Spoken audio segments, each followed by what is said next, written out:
So welcome back mga kalabang Bisaya, Davao ni Bay. So nani kuha sa karong mga lod, tiga Ano man nila yan eh? gi-lock na ko na mo. Siguro na bikil mo gamay. Taga Ijal mga lods. Dire na po sa ako sakop.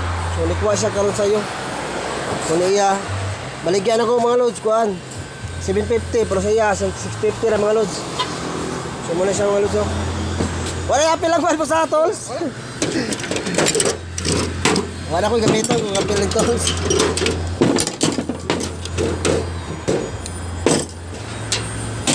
Okay, salamat kayo. Okay, salamat po kayo boss. Sa Turel no, baligya kanina sa Turel kanina, 950 baligya nimo. Kuha sa ko 400 na, baligya na 950. Pero tani ka dako.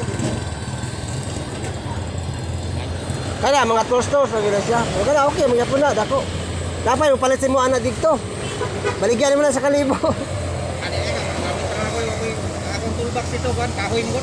Kahoy. Sige mo, salamat kayo mo. Sige mo, sige mo. Buto karon mga lods, Domingo, September 4. Kuha na siya, lakana siya. Sa iyo ko makakwarta mga lods, pero utang bayad ni kay Jasel.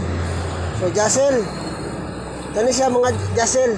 Kung wala lang i-cancel ang isa, bayaran ti ka niya. Iunan ko lang ning 3 sa imuha karon okay ra Jasel. Salamat.